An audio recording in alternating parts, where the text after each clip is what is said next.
Good evening. Welcome to Larry Rinker Golf Live. I'm pleased to be joined by my buddy, short game guru, Dave Stockton Jr. How you doing, Dave? Doing good, Larry. Thanks for having me on, bud. It's always great to have you on. Always great to have somebody from the Stockton family on. You played the PGA Tour for 10 years, 2 wins on the web.com Corn Ferry Tour, following an All-American career at USC.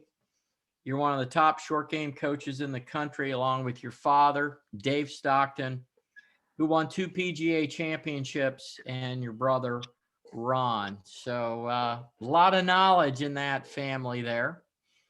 Yeah, just a little bit. And my grandfather wasn't too bad a player either.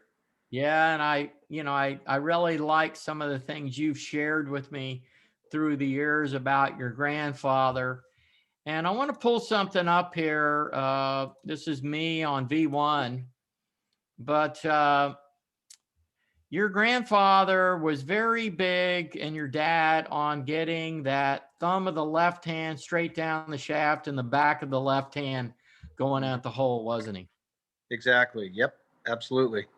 And Yeah. if you look at me on the right, you can see that now when I hold the putter off the ground, the putter face is pretty darn square naturally with that grip, isn't it? It is. And you guys teach the direction. Hand is the lead hand, left hand, and look at me. There's the lead hand going right at the target. That is huge in the Stockton family, isn't it? It is. The longer, the more that back of that left hand just goes down your target line, the better chances you have of your face being square to your, down the line you want it to go. So often that left hand stops and the right hand takes over for a right-handed player, and it's the kiss of death because that ball never starts on the intended line. Yep. Well, I have this thing that I call, and I'm going to bring it up here real quick, but I have this thing that I call the 5 myths of putting. And I get some people that don't like this, but I just wonder how many of these myths you agree that are myths. That A, you putt with your shoulders. B, you don't use your hands and wrists. 3, you keep this triangle between your arms and your chest. 4, it's a pendulum stroke or rhythm. And I know you don't agree with number 5, you got to aim perfectly. So how many of those 5, I believe they're all myths. How many of those 5 do you think are myths? Well, I mean, you could argue that all of them are, and then you could argue that all of them are important. I mean, it's more a personal belief, really, and so much of where people get messed up is they're overthinking the putting and they're thinking negative thoughts. I mean, I think, I was watching a little bit of the Waste Management here this afternoon, and old Strick is still bringing it, shooting 65 out there today. And, his stroke, you would say that's a keeping the V and a pendulum and just very little wrist break and just great rhythm back and through, but keeping that V between his arms and his shoulders. He does it beautifully. But there's still some elbows and there's still some hands and wrist. But it's very quiet. It's very quiet. It's quiet, but there's still some, is my point. Yeah. No, there is. If I've always believed that if the big muscles are doing the work, you're much better off, and it's going to last a lot longer than the small muscles twitching and firing at all different times. But don't you believe the arms support the wrist?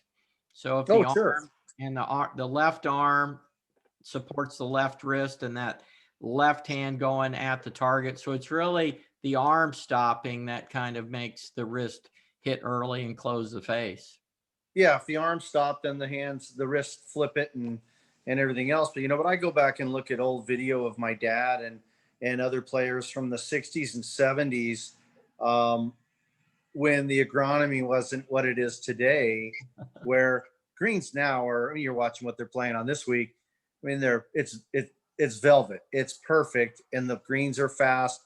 In the old days, you had greens that were rolling at a 9, and you saw much more release of the putter head and much more of a flip stroke. just because they had to hit it to get it there. And now you really, with the agronomy, how unbelievable it is, you can just brush the ball down your line. You don't have to make this giant stroke anymore. Well, I think sometimes the stroke that a lot of players come up with has a lot to do with the environment they grew up in. Mm-hmm. Absolutely. So growing up on munis and putt and grainy Bermuda grass here in Florida, we kind of learned a little bit more of a pop stroke and kind of trapping and hooking and kind of a right aimer stroke versus guys that grew up north putting on bent grass and really fast greens. Yep. Developed a different stroke based on that environment, didn't they?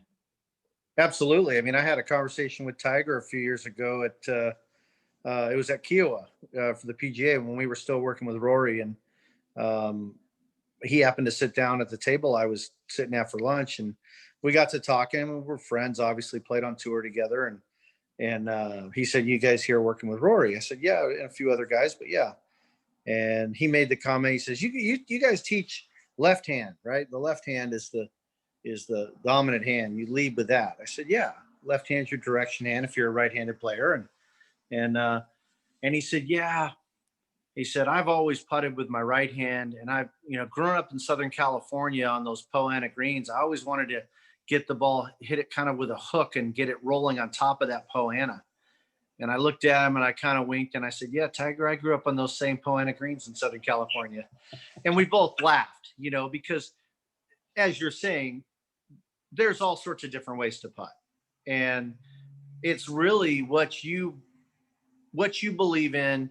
When you believe in something and you get it down and you make it your own, it's much more on that. You walking into a putt and you're knowing you're going to make it or expecting it to go in is extremely powerful. You could have a really funky stroke.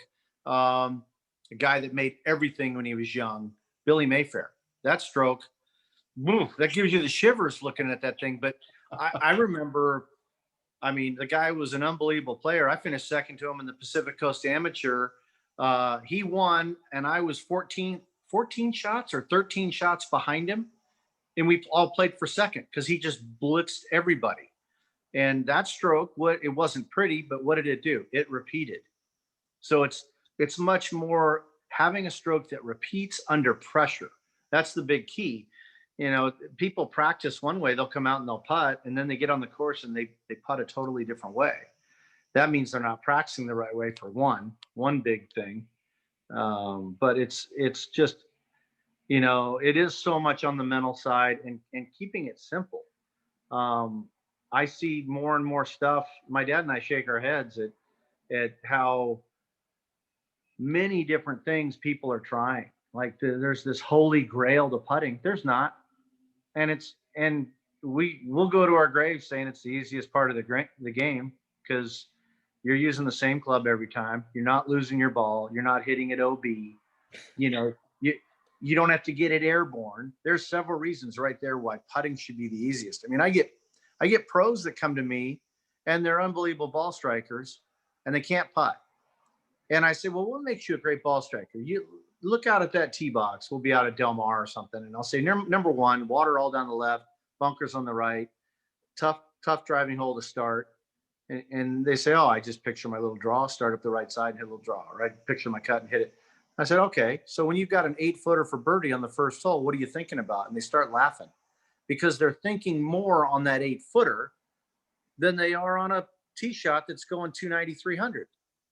It has all that area to carry, all those variables that come into having perfect timing to hit that golf shot when that putter's not moving much. And you're busier in your mind there. It blows us away. It blows me away working with people and having them. It's real fun when you get someone that's a field putter, but they don't know it. And they're trying all these mechanical things.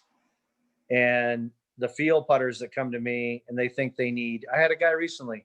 "Yeah, I want to come in. I want to work for like 4 hours on my putting." And I said, "Is there anything else you want to work on?" "No, just my putting is letting me down. It's killing me. I'm a great ball striker. I'm great around the greens. I can't putt." And I said, "Well, we don't need more than 2 hours. 2 hours may be too much. And he's kind of laughing. And sure enough, shows up. And he was a field putter. So it literally was something where he had it within 30 minutes. Taking all that negative energy of believing he was a bad putter, within a half hour, he couldn't wait to get to the next tournament and realized that he had been thinking the wrong way. And you know as well as I do, you're either a field putter or you're a mechanical perfectionist. You're either an artist on the greens or you're trying to be perfect with everything. Bryson DeChambeau, Justin Rose, people that are perfectionists, great ball strikers. They're trying to make it perfect. And I grew up watching my dad get the putter stuck going back, and he wouldn't stop, and he'd go ahead and go through it anyway. And 9 times out of 10, it'd go in. And as a kid, I'd be scratching my head. I'd say, "Hey, Dad, you got the putter stuck going back." You know what he'd say? He'd go, "Yeah, it just means I'm keeping it low. That's good. That's good." Yeah. Well, Dave, I believe that what we do naturally is easy to repeat. And what we try to mechanically come up with as a stroke is not. And Agreed. I'm always trying to help my students find their natural stroke. And I roll balls at them and let them hit balls as they roll at them. And I say, there's your stroke. That's what I'm trying to help you find. Right. And the other place I notice where their natural stroke shows up is when they putt looking at the hole. Mm-hmm. And so I'm really trying to help people find their natural stroke. And then I'm trying to help them learn how to control the face and learn how to control the distance. And one of the things your grandfather taught your dad, which taught you, was that back of the left hand going at the hole. He taught you to aim where? A little bit left. A little bit left, and then let the back of the left hand go right on through down the target line. If someone's, I was always taught to just set up I'll always set up open, and I'm letting my eyes set my feet. So I'm going to set up open, but I'll set up a fraction left and then just make the back of the left hand go right on through down the intended line. If I have a straight putt, which those are the putts that people, you got an 8-footer that's dead straight, and you hear players say, "I wish there was a little break in this." Right. Yeah. And our little trick when it's a straight putt is, okay, I'll just set up just inside left and then make back of the left hand go right to 6 o'clock on that hole, right to the middle. And I've opened up the entire hole to be used instead of trying to aim straight. There's that word try again, which is not what we want. Right. And then if I push it or pull it an inch, if my speed's even a little bit off, I'm not making the putt. And so it becomes more of a tentative stroke versus if I set up a fraction left and I go right on through with the back of that left hand, that's a confident stroke through the ball. And if you hit it where you're lined up, you make it dead center or make it left center. If you push it slightly, you make it center. And if you push a little more, you make it right center. That's where you say you had 3 ways to make the putt. Yep, exactly. And as I'm stepping into it, fully believing I'm making the putt, not worrying about, oh, I hope, there's no place for, I've always believed that if, you're walking in and you're thinking anything other than, this putt's going in right here, if you're thinking of where you don't want to miss it, you're not making the putt. Right. 9 times out of 10, you're not going to make the putt. And it's that quiet mind and that trusting in what you're doing, not trying, because it's human nature for us to try. I still go out. I'm going to go play 9 holes at Goat Hill Park tomorrow in the Skins game. And I know I'll get up on a shot or two and I'm going to be trying. And it's, it is what it is. Cause I don't play like I did, when I played for a living like you as well. And, you learn to, you live with it, but I try to practice what I preach when I tell people to trust, not try. And it's a constant battle. And I think that if you practice the right way and you practice trusting in what you're doing, really committing to each putt or each shot, you don't have to spend hours doing it at one time. And then, you feel better about your practice because it was you were in it mentally throughout. Right. And not going, well, I'm going to hit this bucket of balls and I'm going to get better. No, you're not. Not if you're just going to hit them because that's what people do. You know, they go hit balls, and before the ball even finishes rolling, they're scraping the next ball back to get ready to hit it. Boy, you see guys practicing like that, don't you? Oh yeah, yeah. Especially even if it's a good one, they Right, stripe it. They might right, take a half a second look at it right. before it lands. They're grabbing another ball. Well, you had that gentleman come see you that was trying to be a mechanic and he was really a field putter. So how did you get him out of trying so hard and get into trusting and letting go? Well, one of the things I do is I'll have them two things. I'll have them when they put the putter down behind the ball with their feet close together with a little open stance, feet close together. Stay looking out at the hole, set your feet, get comfortable, and then when your eyes come back, roll it. And then I also have them putt a couple just looking at the hole, like you talked about. Right. And that really blows their mind because the putter's the one club in the bag we get to cheat with. It's got a flat grip on the top. If your Right. if the grip's on straight, that putter face is lining up where your eyes are looking. So if your eyes are looking down at the ball and you're trying to square the face up to whatever line you're not going to be happy with, you're not going to be happy with the putt because your focus is there. And that's why I always, use the analogy of, you ever thrown darts? Yeah. Well, do you look at that bullseye or are you looking at the dart in your hand? You start laughing because everybody's looking at the bullseye. Right. But now when it comes to putting, they're staring at the ball, and God forbid they have a line on their ball. Then they're staring at their line and getting their putter face. And then they wonder why their speed's off. Well, they haven't looked out at the hole enough to really visualize and picture it. Right. Right. Well, it's interesting that you and Tiger both grew up in Southern California. You became a left aimer because really your grandfather and your dad. And Tiger felt like if he put a little hook spin on it, it would roll better on the Poanya. So he's a right aimer. Yep. And I'd like to say both of you are pretty good putters. Yeah, I mean, Tiger for 10, 12 years was the best putter on the planet, and arguably the best ever with the putts he made. And, he bought into his belief in how he putts wholeheartedly. And that goes back to what I was saying. I mean, if you believe in what you're doing, it's very powerful. And if it repeats, even more. Yeah. It is. But, I think he learned early on, he really putted with his right hand. You and your dad and your brother talk about how your right or trail hand is the feel hand. Yeah. And Tiger, it's funny when I watch Tiger, they show him on the putting green hitting putts with his right hand, and nobody talks about that's how he putts, with his right hand. Right. And he's working on his feel and timing one-handed. Yeah. Well, I've got a funny one on that with Tiger. So the President's Cup at Harding Park back in, what was it, 2010, 2011? Yeah, 09. Oh, okay. Okay, yeah. We were there because we had started working with Phil the week before he won the Tour Championship. And so we were up there with Phil at the President's Cup, and I'm on the putting green. I see Tiger, and he's like, "Hey, Junior, how you doing?" I said, "Good, Tiger, how you doing?" And he's putting with his right hand. I go, "That's pretty good one-handed drill. It's just too bad you're using the wrong hand." And he kind of looks at me, and he goes, "You guys talk about the left hand, huh?" He goes, "Yeah, I can't do that." And he grabs the putter in his left hand, and he rolls like 6 in a row right in the middle of the hole with his left hand. I go, "Tiger, I can tell you're terrible with that left hand. I wouldn't putt that way." I mean, he'll wheel it in from anywhere, so it doesn't matter. But it was pretty funny. Yeah. Well, it's interesting. His routine with his putter has not changed since he was winning U.S. amateurs. Nope. Yep. And there's something to be said for that. He doesn't tinker. It's the same. You might see him change putter occasionally. He's done that over the years, but largely his setup and everything hasn't changed since he was an amateur. Right. Yep. But the routine and the timing of that routine, it's the same, has been the same. And that's something we don't talk enough about, is routine. But you really want your routine where you don't even have to think, and you've got to repeat the routine.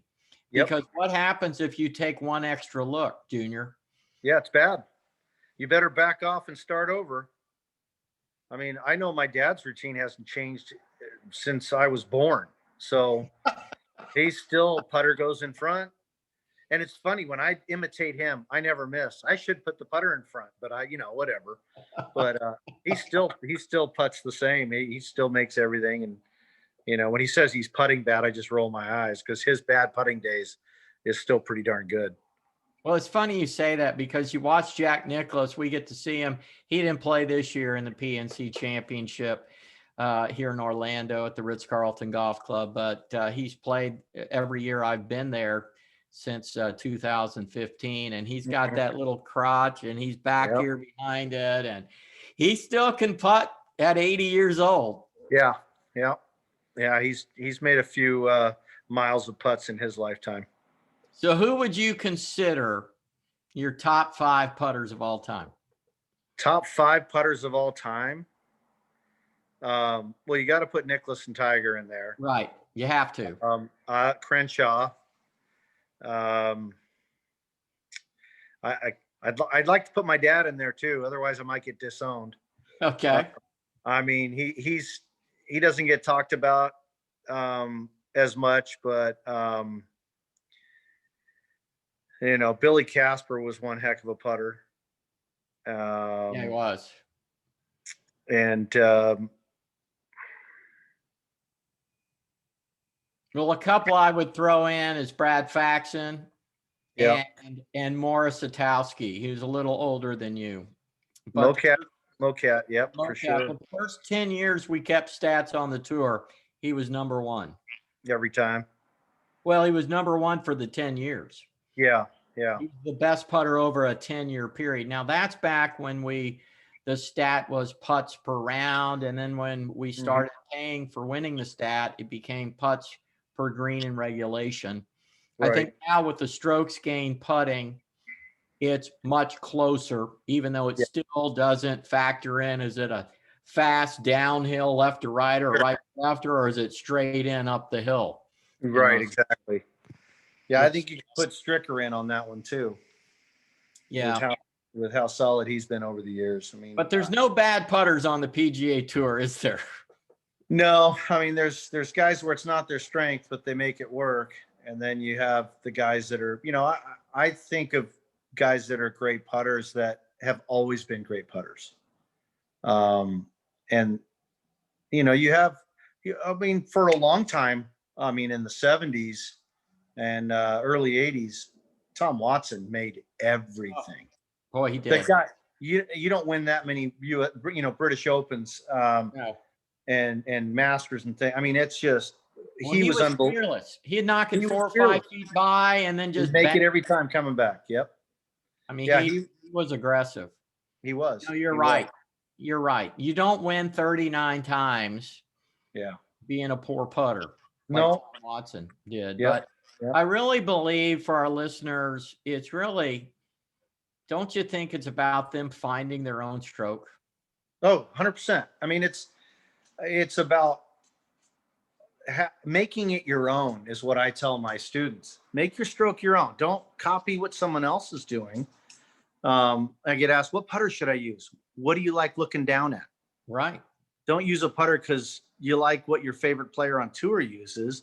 Use a putter that, you like looking down at. And that could be any. I'm not a mallet putter guy, but I think they roll the ball great. I just don't like looking down at that big hit. Some people do. Everybody's different. So making it your own is huge. And don't you think having a putter that you feel like you can line up is huge?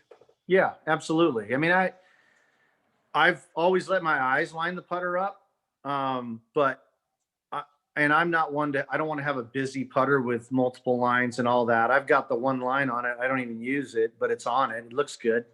But I think that when you put a putter down, certain putters, you put them down to your eye, they just, they're lining up good. They're lining up right where you want them to. The other thing now that's so important is the putter grips, with my dad and I, we use the Super Stroke putting grip, and it's not the big giant one, but it's a little bigger than normal. I look at my old putters I putted with on tour, and I hold them and I'm like, oh my God, it's like holding a pencil. And it doesn't feel good. And I made everything with those putters and those grips, but they didn't have those. Remember, we used to wrap gauze around our putter grips to build them up. Yeah, I have the Studio Design Scotty Cameron, and I've added a couple more wraps of tape. I have 3 wraps of tape on it. Mm-hmm. I like a little smaller grip. I feel like it gives me a little more feel, but even though I'm left-handed, I use my right hand. You know, I kind of trap it like Tiger. I'm a right aimer like Tiger. I'm trapping it, releasing the toe. I think I'm hitting a low draw with my putter. That's just, I grew up on munis, you know, putting Bermuda greens. Sure. Got to get rolling on top of that grain. Yeah, I that little bit of hook spin on the ball, it just seemed to roll a little better for me. Sure.